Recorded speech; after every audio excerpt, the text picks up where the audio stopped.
Sun astro TV நேயர்களே, உங்களை வணங்குகிறோம், வாழ்த்துகிறோம்.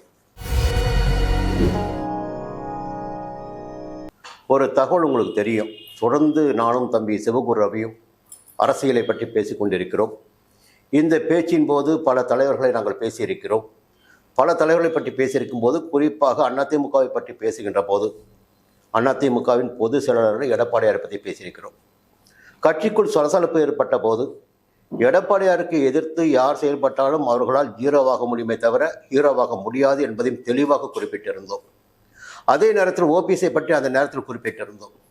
இவர் ஜீரோவாகி கடைசியில் காணாமல் போவார்னு சொல்லியிருந்தோம். இன்று நடைபெற்று கொண்டிருக்கின்ற ஒவ்வொரு நிகழ்வுகளும் அதை ஒட்டியே போய் கொண்டிருக்கிறது. ஒவ்வொருவராக அவர் பக்கத்தில் இருந்தவர்கள் வெளியேறி கொண்டிருக்கிறார்கள். அதிமுகவிற்கு துரோகம் செய்வது போலவே சொல்லலாம். அதையும் இவர் அழைத்து கொண்டு போனவர்கள் எல்லாம் திமுகவை நோக்கி சென்று கொண்டிருக்கிறார்கள். நேற்று கூட மனோஜ் பாண்டியன் போயிருக்கிறார். அதற்கு முன்னதாக மருது அழகராஜ் அவர்கள் போயிருக்கிறார். இவர்கள் எல்லாம் அதிமுகவிற்கு பலம் சேர்த்து கொண்டிருந்தவர்கள். அவர்கள் இப்பொழுது திமுகவுக்கு செல்வதற்கு பாதை அமைத்து கொடுத்தவராக ஓபிஎஸ் இருக்கிறார். ஆனால் ஓபிஎஸ் உடைய நிலைமை பார்க்கின்ற போது ஜீரோ தான். அவரால் நிச்சயமாக அவருடைய அணியில் இருக்கின்ற புகழேந்தி அதை பேசிட்டார். அவரால் தனியாக செயல்பட முடியாது, வேகமாக செயல்பட முடியாது, எதிர்த்து செயல்பட முடியாது, அமைதியாகத்தான் செயல்பட முடியும். அதிமுகவில் இணைத்துக் கொள்வதற்காகத்தான் நாங்கள் போராடி கொண்டிருக்கிறோம், இணைவதற்காகத்தான் போராடி கொண்டு பேசியிருக்கார். இப்படி அதிமுக விட்டு வெளியேறிய ஒவ்வொருவரும் இன்று கொஞ்சம் கொஞ்சமாக இருந்த இடம் தெரியாமல் அவருடைய முகவரி மறைந்து கொண்டிருக்கிறது. இது இன்னும் சொல்ல போனால் இனி அதிமுகவை விட்டு செல்லக்கூடியவர்களுக்கும் இதுதான் நிலையாக இருக்கும் என்பது ஒரு பக்கம்.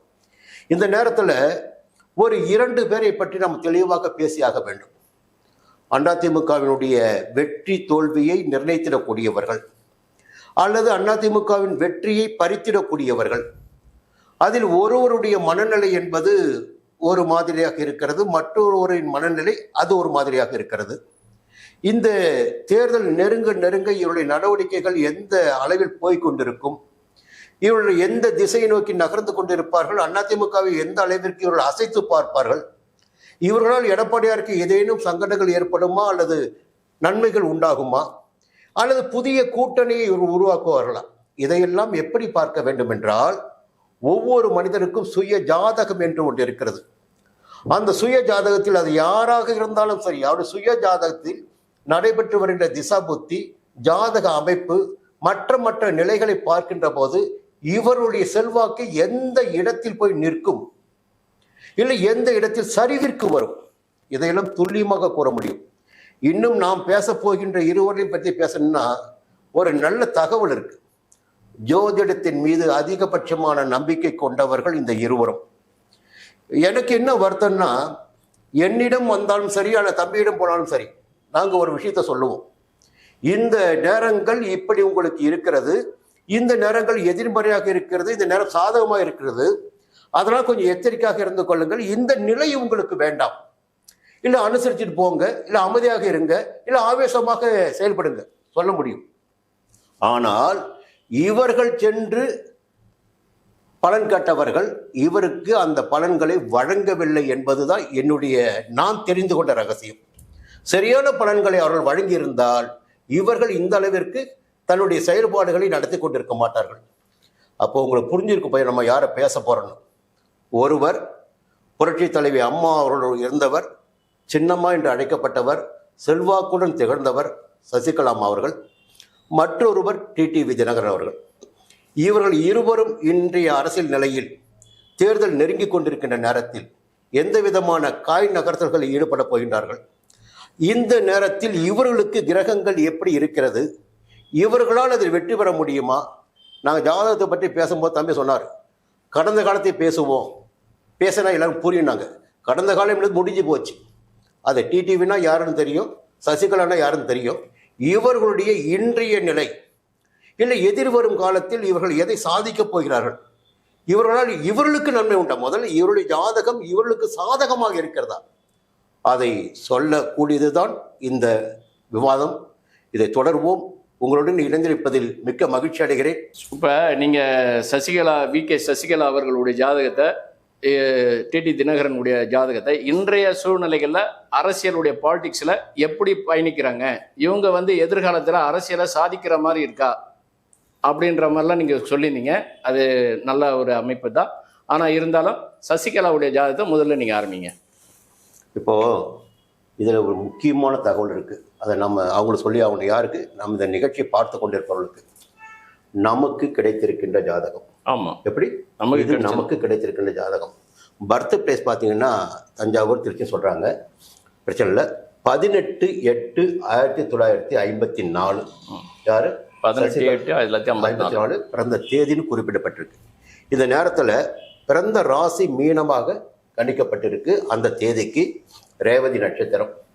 பொதுவாகவே மீன ராசியில் யார் பிறந்தாலும் பொதுவாகவே அது மோட்ச ராசி என்பதால் அந்த ராசியினர் எதை நோக்கி பயணிக்கிறார்களோ, எதை அடைய விரும்புகிறார்களோ, அது புகழாகட்டும், பணமாகட்டும், மற்ற எதுவாக இருந்தாலும் அதை அடைந்து திருப்தி அடைந்திடக்கூடியவர்கள்.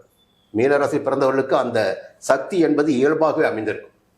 அடுத்து பார்த்தீங்கன்னா பிறந்த நட்சத்திரம் பார்த்தீங்கன்னா புதனுடைய நட்சத்திரமான ரேவதி. ரேவதி ஒரு தனித்துவம், ஒரு சாணக்கியத்தனம் என்பது அந்த ஜாதகரிடம் நிறைந்திருக்கும். பொதுவாக சொல்ல போனால் லக்னம் சிக்மமாக கணிக்கப்பட்டிருக்கிறது. குறிப்பாக மகம் சாரம் ஏற்பட்டிருக்கிறது, கேதுடைய சாரம். புரட்சி தலைவர் அம்மா அவர்கள் மக நட்சத்திரம் பிறந்தவங்க. இவங்களுடைய மகள் லக்னத்தில் மகம், புரியுங்களா? இப்போ இரண்டு ஆளுமையாக, ஒரு பக்கம் பார்த்தீங்கன்னா ஒரு மென்மையான நடவடிக்கை இருக்கும், ஒரு பக்கம் ஒரு ஆளுமைத்தனம் என்பது ஒரு அசுரத்தனமான ஆளுமை இருக்கும். அவங்க பிறந்த இடம் எப்படி வேணாலும் இருக்கட்டும், புரியுங்களா? ஆனா வளர்ச்சியில பாத்தீங்கன்னா ஒரு முன்னேற்றத்தை நோக்கி இவங்களுடைய பயணம் இருந்து கொண்டிருக்கும். அபாரமான முன்னேற்றத்தை நோக்கி, புரியுங்களா, பயணம் இருந்து கொண்டிருக்கும்.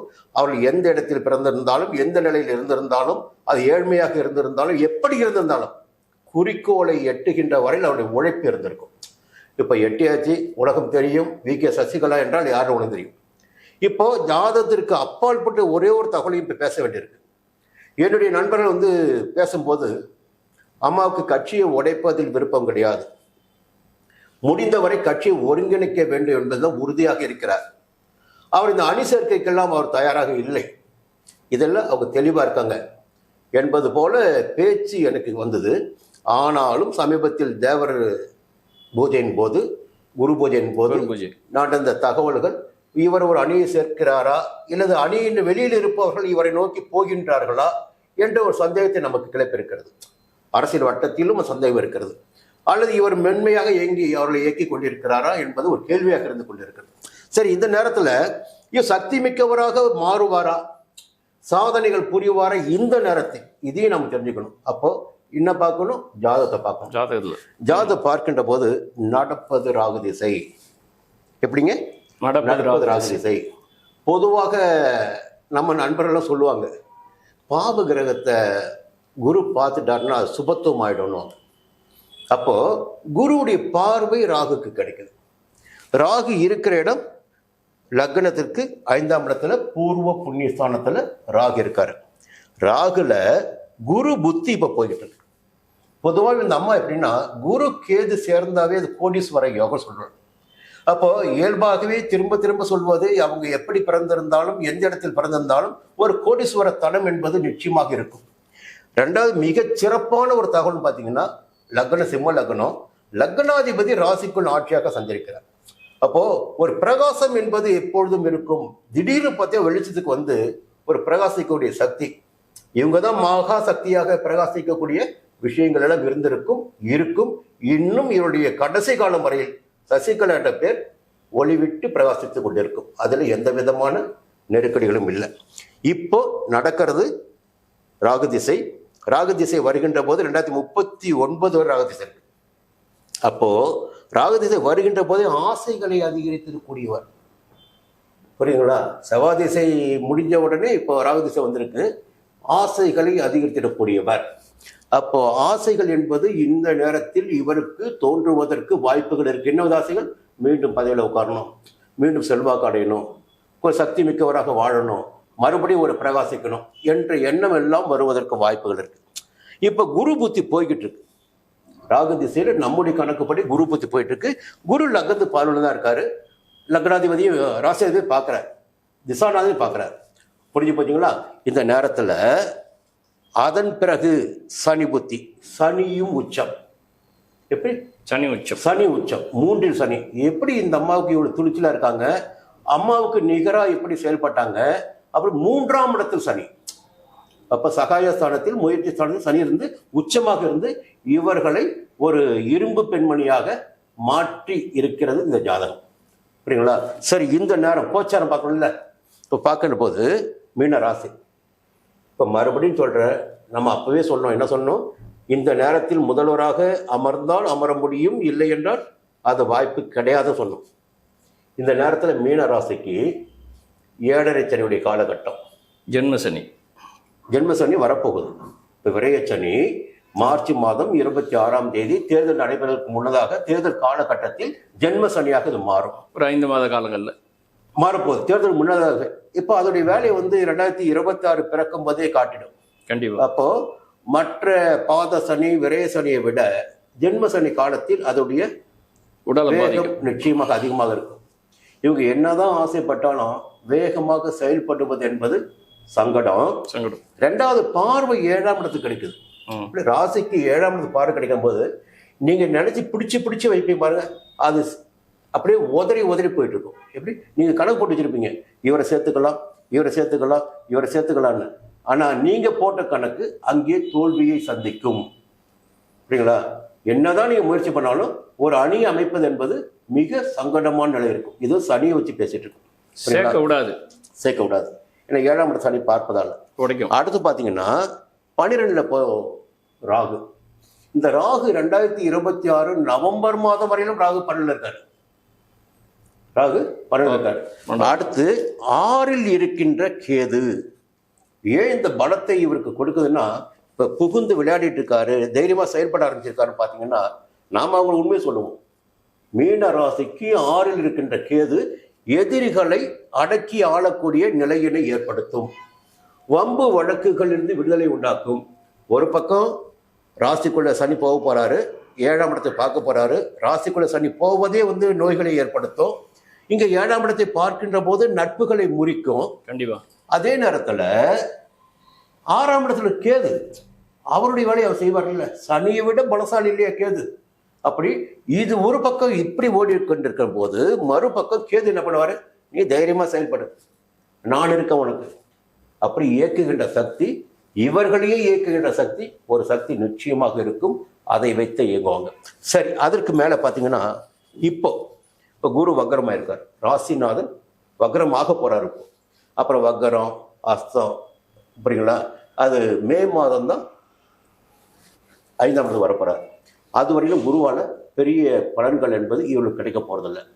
மே மாதத்திற்கு பிறகு கொஞ்சம் செல்வாக்கு பெறக்கூடிய நிலையும், இப்பொழுது எதிரிகளை கொஞ்சம் கௌரவமாக நடத்தி அந்த இடத்தை பிடித்திடக்கூடிய அளவிற்கு கொஞ்சம் வேகமாக செயல்படக்கூடிய நிலையும் கேது ஏற்படுத்தி கொடுப்பார். பின்னால் வருகின்ற குரு அதற்கு வழியமைத்து கொடுப்பார். இப்போ நிறைய செலவு செய்வதா இருக்கும். ராகு இருக்கு இல்லையா, செலவு செய்து தான் இந்த பதவியை பிடிக்கணும், இல்லை மறுபடியும் ஒரு இடத்துக்கு வரணும் போன்ற நிலையில் இருக்கும். இது நான் சொல்ல தவறியதை நீங்க சொல்லலாம்.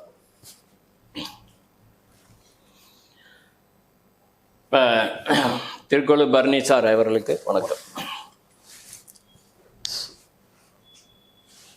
சார் அவருடைய அமைப்புகளை சரியாக வர அழகாக சொல்லியிருக்காரு. இருந்தாலும் இப்போ என்னுடைய கருத்துன்னு ஒன்று அமைப்பு இருக்குனால என்னுடைய இது சொல்லிடுறேன்.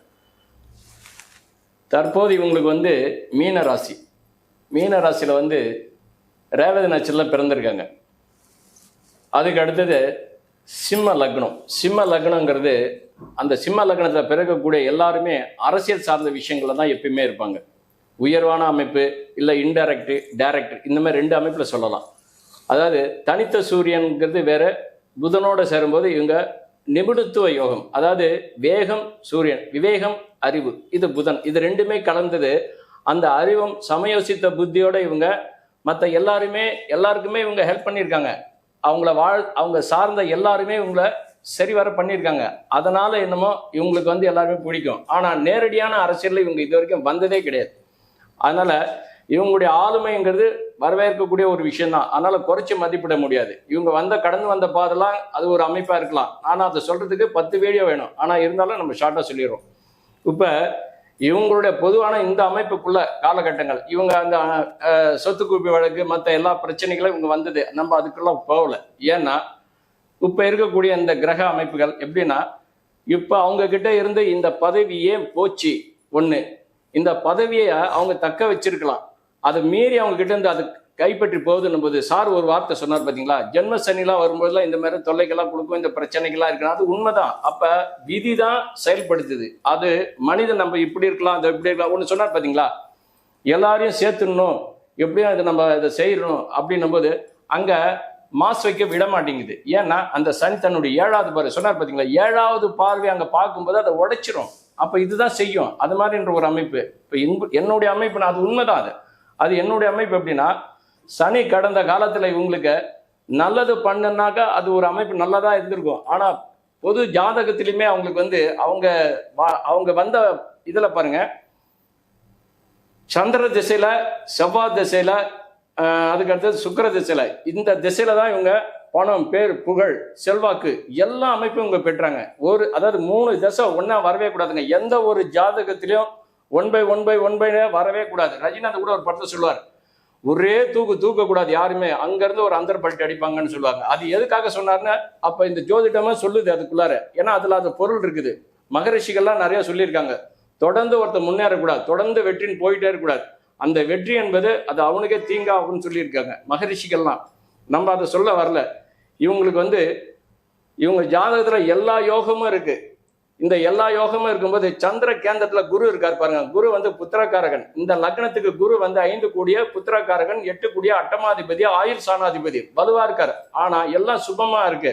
ஆனால் அவருடைய பார்வை சனி மேல விழுது. சனியுடைய வேகத்தை குறைக்கலாம், ஆனா குறைக்க முடியல. ஏன்னா இங்க சனி முழுமையா கெட்டிருக்காரு. ஏன் கெட்டிருக்காருன்னா அதுக்கிட்ட அமைப்பு சொல்ல பாருங்க. இங்க சந்திர கேந்திரத்துல சுக்கிரன் நீச்சமாயிட்டார். இந்த லக்னத்துக்கு சுக்கிரன் நீச்சமானது ரொம்ப ரொம்ப நல்லது. ஏன்னா மாரகாதிபதி 3 கூடியவர், அவர் நீச்சமானதுனால அந்த நீச்சத்தை தெளிய வச்சார் பாருங்க. அவருக்கு வீடு கொடுத்த சனி பலமாயிட்டார். இதுதாங்க பிரச்சனை. இந்த அம்மா சிறைச்சாலை போனது அதான் பிரச்சனை. நம்ம அதுக்குள்ள போகல, இருந்தாலும் நம்ம சொல்றோம். ஏன்னா சனி இதுதான் செய்வான். நோய், எதிரி, கடன், தொல்லை, வியாதி, வறுமை எல்லா அமைப்பும் கொடுப்பான். நீதிமன்ற வழக்கு எல்லாமே இவங்க அனுபவிச்சிருக்காங்க. இந்த எல்லாத்தையும் இந்த சனி ஒருவனே செஞ்சிருக்கான், சூட்சமா செஞ்சிருக்கான். ஆனா அவர் இன்வால்வ் ஆகல. ஏன்னா அவரு எந்த ஒரு தசை போனாலும் அவர் புத்தி கிராஸ் ஆகும்போது நடக்கும். இது குரு இது கடக லக்னத்துக்கு நடக்கும், சிம்ம லக்னத்துக்கு நடக்கும். ஆனா ஒண்ணும் இல்லை, இதே லக்னத்தை இதே சனி கூட 5, 9 சுபர் பாவரனை மிஞ்சி பலன் செய்யணும் ஒரு அதிகாரம் பராசர் சொல்றார். அப்ப 5, 9 கூடியவரை குரு இங்க கெட்டு போயிட்டார். அவர் குரு சண்டால யோகமா மாறிட்டார். அவருக்கு பவர் போயிடுச்சு. ஆனாதான் புத்திரர் இல்லை அங்க ஒண்ணு. அப்ப மாங்கல்ய ஸ்தானத்தை பாதிக்குது. அவருடைய மாங்கல்ய ஸ்தானத்தை பாக்குறாரு பாருங்க, 9வது பாரு குரு. ஆனா செவ்வாய் தசை ஆரம்பிக்குது. செவ்வாய் தசை ஆரம்பிக்கிற காலத்திலேயே கடந்த ஒரு 12 வருஷமா, நான் சொல்றது 12 வருஷமா பாருங்க, இவங்க அனுபவிச்ச பூரா சிறை வாழ்க்கை என்பது வேறங்க. இரவு தூக்கமே இல்லை. ஒரு மனுஷனுக்கு நிம்மதியா சுகஸ்தானம்னா, இவர் ஒரு வார்த்தை சொன்னார் சார், எனக்கு ரொம்ப பிடிச்சிருந்தது. அதாவது 12ஆம் இடங்குது சந்தோஷம், நித்திரை, சுகம், இதெல்லாம் இருக்கணும்னு. அதனாலதான் மீனா காலபுருஷன் 12வது வீடு. சுகம் சொல்லக்கூடாது. சுகம் சொல்லக்கூடாது 2 இடம் தான், மீது எதுவுமே கிடையாது. சுகம் சொல்லக்கூடாது 4ஆம் இடமும் 12ஆம் இடமும். அதுக்குதான் சார் 12ஆம் இடம் ஐயன சைன போகஸ்தானம் சொன்னார். நிம்மதி, கட்டில், உறக்கம், சந்தோஷம்ன்றான். இதுதான் திருவள்ளுவர் சொல்லார், கூடுதல் காமத்திற்கின்பம் அதற்கின்பம் கூடி முயங்க பேரின்றார். இதை அனுபவிச்சுட்டு பிறவி கடல் நீந்தாதார் இறைவனடி சேருவார்ன்றான். அப்ப ஒரு மனுஷன் பிறந்துட்டு இந்த கர்மாவை முடிச்சுட்டு இறைவன்கிட்ட போறதுங்கிறது ஒரு பெரிய ஒரு பிராப்தம். அப்ப 12ஆம் இடங்கிறது அந்த சுகத்தை அனுபவிக்கிற இடம். அதனால அந்த 12ஆம் இடத்துல சுக்கிரன் உச்சம் பெறார், குரு ஆட்சி பெறார். இது சந்தோஷமான ஒரு இடம். பணம், காசு, பேர், புகழ். அதனாலதான் இங்க வந்திருக்கு. சந்திரன் அங்க இருக்கார் பாருங்க, அது பெரிய விசேஷம், வரவேற்கக்கூடிய ஒரு விசேஷம். அங்கிருந்து சந்திர கேந்திரத்துல குரு இருக்கார். இது கஜகேசரிங்க. 1000 யானைகள் மத்தியில ஒரு சிங்கம் நின்று கர்ஜிச்சா எப்படி இருக்கும், எதிரிகளை பயப்படும். அப்பதான் அந்த குரு சந்திர யோகத்துல, கஜகேசரி யோகத்துல தான் இவங்க அந்த 10 வருஷம் பணம், கிணம், செல்வாக்கு, பேரு, புகழ் எல்லாமே கிடைச்சது. இதுதான் உண்மை. அப்ப அதுக்கு அடுத்தது சுக்கிர தசை, சூரிய தசை, சந்திர தசை, 3 தசை லைனா வந்தது பாருங்க. அதுதாங்க தப்பு. எப்பயுமே 2 தசை நல்லா இருக்கலாம், 3ஆவது தசை கொஞ்சம் அவங்களுக்கு பிரேக் ஆகி வரணும். யாருமே நீங்கள் நிறைய பார்த்துருப்பீங்க வலைதளத்தில், நிறைய ஜோடலுக்கும் தெரியும். நான் ஒன்றும் அதிசயமாக சொல்லலை, பராசர் என்ன எழுதுறாரு அதான் சொல்லியிருக்கேன். அப்போ ஒரு சில பேருக்கு பாருங்கள், குரு தசை சங்கடத்தை கொடுக்கும், சனி தசை நல்லது கொடுக்கும், சனி தசை சங்கடத்தை கொடுக்கும், புதன் தசை நல்லது கொடுக்கும். இதுமாதிரி மாற்றி மாற்றி வரும்போது அதுதான் சொல்கிறது, கீழே இருக்கிறோம் மேலே வருவான், மேலே இருக்கிறவன் கீழே போவான். வாழ்க்கை என்பது சக்கரம் மாதிரி சுற்றிக்கிட்டு இருக்கும், கீழே இருக்கிறது மேலே வரும், மேலே இருக்கிறது கீழே. இதுதான் வந்து நடைமுறை வாழ்க்கை. இதில் ஒரே மாதிரியே போனது பாருங்க, இதுதாங்க விதி. இந்த சனி உள்ள வந்தது, செவ்வாயை பார்த்தது, செவ்வாய் பாவத்துமாயி அந்த செவ்வாய் திசையில தாங்க இவங்க வழக்கு சந்திச்சு இவ்வளோலாம் நடந்தது. கைவிட்டு போனது செவ்வாய் திசை தான். இந்த எல்லா அமைப்பும் இவங்க கிட்ட கைவிட்டு போயிடுச்சு. ஆனால் இப்போ இருக்கக்கூடிய பொது கோச்சாரத்துக்கு நான் பொது கோச்சாரத்தில் இப்போ 7 போகுது. ஆனால் இப்போ இருக்கிற தசை 2026 ஜனவரி, அந்த ஜனவரியில் ஒரு 10 தேதிக்கு முடிஞ்ச பிறகு சனி உள்ள வராரு. இந்த சனி உங்களுக்கு ஆகவே ஆகாதுங்க. 7 உள்ள வருது, ஜென்ம சனியும் உள்ள ஜென்ம சனி உள்ள வருது, சனி புத்தியும் உள்ள வருது. ராகுக்கு சொந்த வீடு கிடையாது. ராகு சார சனி வாங்கியிருக்காரு பாருங்க, அதுதாங்க அபத்துவமானது, மோசமானதுங்க. எதிரி கூட வரக்கூடாதுங்க. நீங்க பார்க்க தான் போறீங்க பாருங்க. அந்த சனியை அந்த ராகு சாரம் சுவாதின்ற கால் வாங்கி 3வது பார்வை ராகுவை பார்க்கிறார். நான் செய்ய வேண்டிய வேலையை நீ செய்டான்றார். அப்ப என்ன சொல்றாரு, இயக்கும் கிரகம் யாருன்னா சனி, இயங்கும் கிரகம் யாருன்னா ராகு. ராகு தசை, இந்த தசை உங்களுக்கு வரவே கூடாது. ராகு யோக போக காரகன் அப்படின்னு ஒரு விதி உண்டு. ராகு தசை கிடைக்கலன்னு இயங்குறவங்களா இருக்காங்க. இவங்களுக்கு ராகு தசை முழுவதுமே உங்களுக்கு ஆகாத ஒரு தசை. இப்ப சொல்லி வைக்கிறேன் இந்த வலைதளத்துல. உங்களுக்கு சந்தேகமா இருந்தா எங்க 2 பேரையும் கேளுங்க. நாங்க 2 பேரும் எடுத்த இந்த முடிவு தான். இவரே சொன்னாலும் இதை தான் சொல்லுவார். இதான் உண்மை. அந்த சனியை ராகு பார்த்தனாதான். ஏன்னா அந்த சனி புத்திர சந்தை பார்க்கிறார். புத்திர சந்தானம் இல்லை. 2வது பணம் காசு கோடீஸ்வரர் கேளா யோகம் அங்க இருக்குது. குருவோட குரு எங்க இருக்காரு, மிதுனத்துல இருக்காரு. அங்கே கேதுவும் இருக்காரு. கேது கிட்ட நீங்க போனீங்கன்னா கேது என்ன சொல்றாரு, தசை ஆரம்பிக்கும் போது அந்த அந்த அந்த ராகு வாங்கின சாரம், இது கேது வாங்கின சாரம், திருவாதிரை சாரம் வாங்கி கேது கிட்ட போகும்போது கேது சொல்றார், நானே பாவத்துவம் ஆயிட்டேன் அப்படின்றார். என்கிட்ட வராதிங்க, ராகு கிட்ட போங்கன்றார். அப்ப ராகு தசையை பார்க்கும்போது ராகு யார் சாரம் வந்திருக்கார், சுக்கிரன் சாரம் வாங்கியிருக்கார். சுக்கிரன் நீச்சமாயி நீச்ச பங்கத்துக்கு போறார். எப்பயுமே ஆட்சி கிரகத்தை கூட நம்பிடலாம், உச்ச கிரகத்தை கூட நம்பிடலாம். இந்த நீச்ச பங்கம் பெற்ற கிரகத்தை நம்பவே கூடாது சார். அது மோசமானது. ஆசைங்கிறது மோசமான ஆசை. தேவையில்லாத ஆசைகளை இழுத்து சங்கடத்தில் விட்டுரும். எதுக்காக சொல்ல வரனா, இந்த சிம்ம லக்னத்துக்கு இவர் சுக்கிரன் வந்து 3 கூடிய மாரகாதிபதி. மீண்டும் சொல்றேன், 3 கூடிய மாரகாதிபதி. அதனால தான் பணம் காசு பேரு புகழ் செல்வாக்கு எல்லாமே கொடுத்து சஞ்சலத்தில் விட்டுருச்சு சார். சுக்கிரன் மாதிரி ஒரு மோசமான கிரகம் இந்த இந்த லக்னத்துக்கு இந்த மாதிரி வரக்கூடாது. நீச்சமாய் மட்டும் இருந்துன்னு வச்சுங்களேன், இந்த சனிக்கு இந்த அதிகாரம் வந்திருக்காரு. இதுதான் உண்மை. இந்த ராகும் பலமா இருந்திருக்கும், செவ்வாயும் பலமா இருந்திருக்கும், எல்லாமே பலமா இருந்திருக்கணும். அதுக்கு சனி தசை நடத்தணும்னு அவசியமே கிடையாது. சனியுடைய பார்வையில செவ்வாய் தசை, ராகு தசை, இந்த சங்கடங்கள் இதுதான் ஏற்பட்டிருக்கு. என்னை விட நல்லா தெரிஞ்ச ஜோடர்களும் இருப்பாங்க, இல்லாம இல்லை. ஏன்னா கற்றது கையளவு கல்லாதது உலகளவு, கற்ற கலை மடந்தை ஓதுகின்றால் மெத்தையம் பெறும் பந்தயம் கூற வேண்டாம், புலவிற்கால் எறும்பம் தன் கையால் என்ஜான்றான். நான் தான் பெரியவன் சொல்லலை, என்னோடலாம் ஆள் இருக்காங்க. ஏன்னா எனக்கு தெரிஞ்ச ஒரு சிறு இதுதான் சொல்லியிருக்கார். ஆனா எல்லாருக்கும் தெரியும் இது. பராசர் இந்த நூல்கள்ல இதை தான் சொல்லி கொடுத்துருக்கார். ஆனால் தான் இவங்க இந்த சுக்கிர திசையில இவ்வளோ தேவையில்லாத ஒரு சங்கடங்களை தன்னுடைய தலையில இவங்களா எடுத்து போட்டுக்கினது தான். இதுதான் விதி. ஆனா இன்றைய அரசியல்ல இவங்களுக்கு அந்த சனி தசை ஆகவே ஆகாது சார். ஆளுமை என்பது கழுத்துற சார். இதுதான் உண்மை. ஆனா யாருக்குமே வரக்கூடாது சொல்றது இதுதான். ஒன்றும் இல்லை, 5, 9 யாராவது ஒருத்தவங்க கூட சேர்ந்துருந்தாங்கன்னு வச்சுங்களேன், பிரம்மாண்டமா இருக்கு சார். ஆளுமையே இவங்ககிட்ட வந்திருக்கும். ஆனால் தான் இவங்ககிட்ட இருக்கிற ஆளுமை அவங்க கையை விட்டு போனதே அதான். அதனால தான் இவங்ககிட்ட அதிகாரமும் இல்லாமல் போனது. காரணம் இந்த கிரகங்கள் பண்ண வேலை தான். இதுதான் இந்த சங்கடங்கள் இப்போ இருக்கு. இப்போ வந்து சனி வந்து இப்போ 7 உள்ள வந்திருக்கு. ஜென்மத்துக்கு வரக்கூடாது, உடலை பாதிக்கும். இவங்க சொல்லக்கூடிய அமைப்பை அந்த உடலை பாதிக்கும் பொழுது இவங்க என்ன பண்ணாங்க, முயற்சி பண்ணுவாங்க. இப்போவே 71 வயசு ஆகிடுச்சு அவங்களுக்கு. இப்போ இந்த முயற்சி பண்ணும்போது அந்த முயற்சி எனர்ஜி எல்லாமே வேஸ்ட்டுங்க. இதாங்க உண்மை. அனைத்து இந்திய அண்ணா திராவிட முன்னேற்ற கழகம் என்பது இதுக்குள்ளார இவங்க ஆளுமை நல்லா இருந்தது, அதில் எந்தவித அமைப்பும் இல்லை. அதே சமயத்தில் இதே செவ்வாய் தசை தான் தன்னுடைய கணவரையும் அந்த குரு கெட்டு போய் 7ஆம் இடத்தை பார்க்குறாரு பாருங்க. இது சிம்ம லக்னத்துக்கு கணவர் சாணம் சொல்லக்கூடிய 7ஆம் இடம். அந்த 7ஆம் இடத்துக்கு அதிபதி யாருன்னா சனி.